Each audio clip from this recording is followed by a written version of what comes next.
वाणी है, वीणा है। अश्व शस्त्रम शास्त्रम वीणा वाणी नरश्च नारिश्च। एक ढोलक बजाने वाला व्यक्ति है, अगर गलत तरीके से ढोलक बजाए तो कैसा फीलिंग होती है। कभी आप कोई सिंथेसाइजर बच्चों का उठा करके देखिएगा, बच्चों को लयबद्धता आती है तो ढंग से बजाते हैं, और आपको नहीं आती तो आप कोई भी ऊंची नीची आवाज़ में जब उसको ऑन करते हैं तो उसकी आवाज़ को सुन कर के आपको कुछ नहीं लगता, सुनने वाले को ऐसा पीड़ा होती है अचानक। वो कहते सुनो भैया, नहीं आता है तो मत बजाओ, लेकिन गलत मत बजाओ।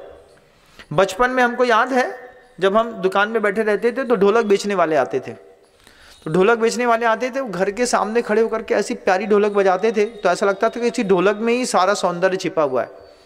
उससे 200 रुपये की एक ढोलक खरीद ली, अब हम बजाएं तो ढूम ढूम, वो बजाएं तो बहुत अच्छी।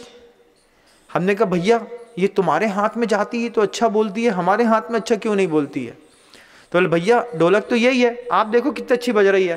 फिर उसने बजा दी अच्छे से, 200 रुपये की खरीद ली। खरीदने के बाद जब ढोलक वाला बेच के चला गया, घर के मुखिया लोग आए, उनने बोला ये क्या है। हमने कहा ढोलक खरीदी है, अच्छी बजती है। अच्छी बजती है तो उनने कहा बजाओ। अब बजाए तो फिर वही ढूम ढूम, एक हाथ इधर का, एक हाथ उल्टा पड़े, एक हाथ उल्टा पड़े।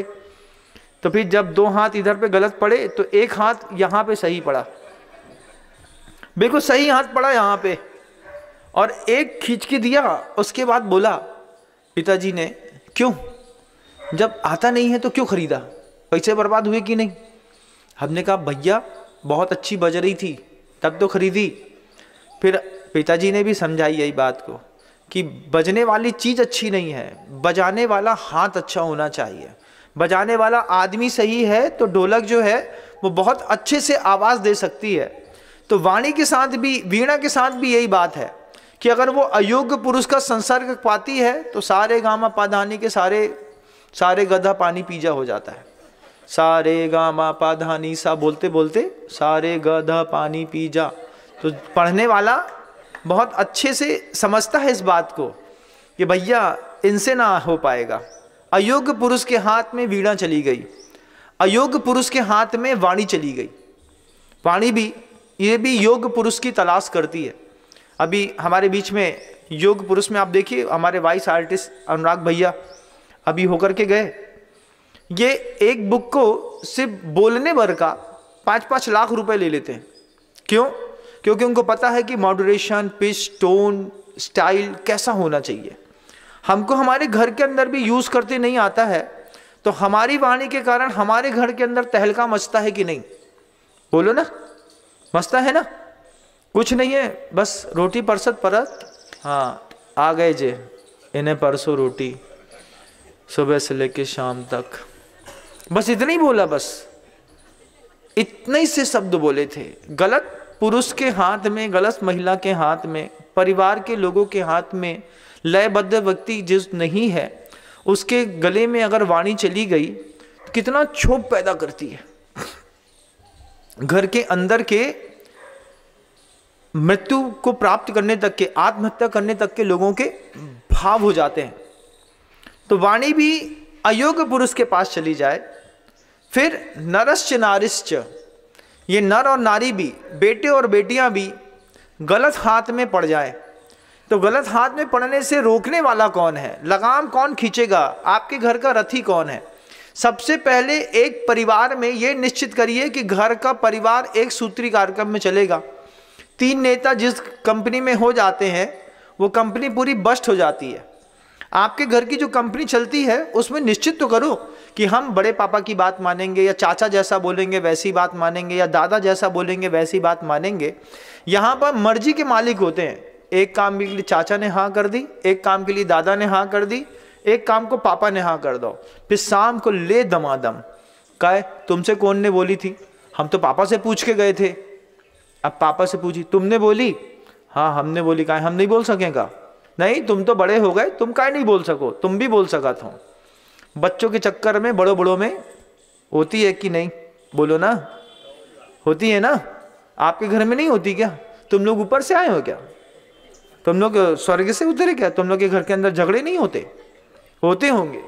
उनके कारण बस यही है कि योग्य या अयोग्य पुरुष को देखे बिना अगर हमने किसी के हाथ में लगाम सौंप दी है, ये चीजें बिगड़ती हैं, लयबद्धता टूटती है तो सबसे पहले घर टूटता है, अगर घर की लयबद्धता है तो। और अगर शरीर की लयबद्धता टूट जाए तो, जब घर के अंदर कंट्रोलिंग पावर नहीं है तो बच्चे फिर बाहर जाकर के अपने शरीर की लयबद्धता तोड़ते हैं।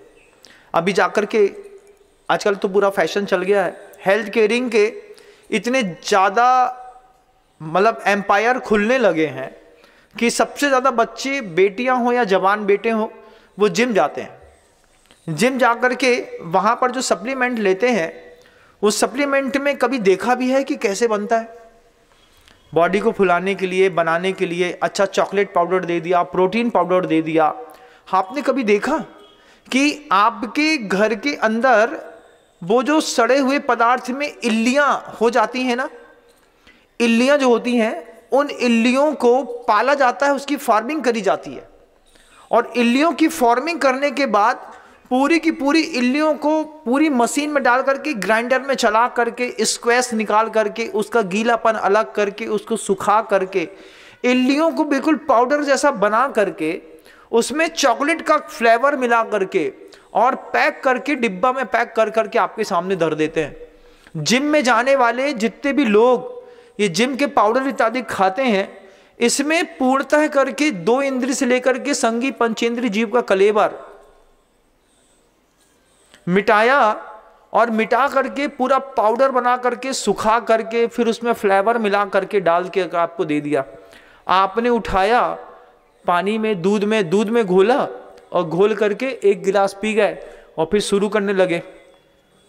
शुरू करते करते क्या होता है कि धीरे धीरे शरीर तो फूलता है, लेकिन वे जो पाउडर अंदर गए हैं, वे पाउडर जब पेट में जाकर के नए बैक्टीरिया को जनरेट करते हैं। आपकी बॉडी में जितनी भी बैक्टीरिया है, ये सारे बैक्टीरिया की भी कोई डेड बॉडी होती होगी कि नहीं होती होगी? बताओ। शरीर के अंदर बैक्टीरिया है तो शरीर के साथ होते होंगे। अब जब शरीर के साथ बैक्टीरिया होता होगा तो उनका शरीर के अंदर ही तो छूटता होगा। उनकी जो डेड बॉडी शरीर के अंदर बैक्टीरियाज की पड़ी रहती है, उससे भी रस निकाल करके वो ब्लड में चला जाता है। ये जितने लोग सप्लीमेंट खाते हैं, इन लोगों में से मैक्सिमम लोगों को बोन टीवी होने लगी है। इनकी हड्डियां वक्त से पहले घुलती हैं, इनकी हड्डियों में टेढ़ापन आता है, आर्थराइटिस का फिर धीरे से प्रॉब्लम होता है। तो इन सब चीज़ों के लिए जो लयबद्धता धीरे धीरे आपके परिवार की टूट रही है।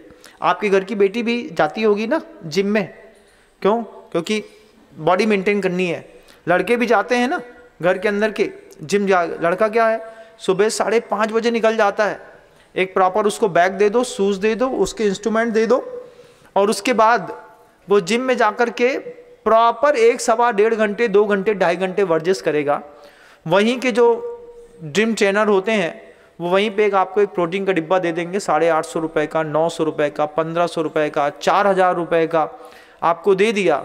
लेकिन आप भूल गए कि 4000 रुपये के डिब्बे में सिर्फ इल्लियों के पूरे कलेबर को, शरीर को मिला करके, निचोड़ करके, पूरा रस निकाल करके, सुखा करके, उसमें चॉकलेट पाउडर मिला करके, फ्रेग्रेंस बस सही मिला दी और पूरा का पूरा इल्लियों का कलेबर मुंह के अंदर डाल दिया। जजनीन दोस्तों, अगर आपको मेरी वीडियो अच्छी लगती है तो प्लीज़ मेरे चैनल को लाइक, शेयर, सब्सक्राइब करिए और इसी तरह से अपना प्यार देते रहिए। धन्यवाद।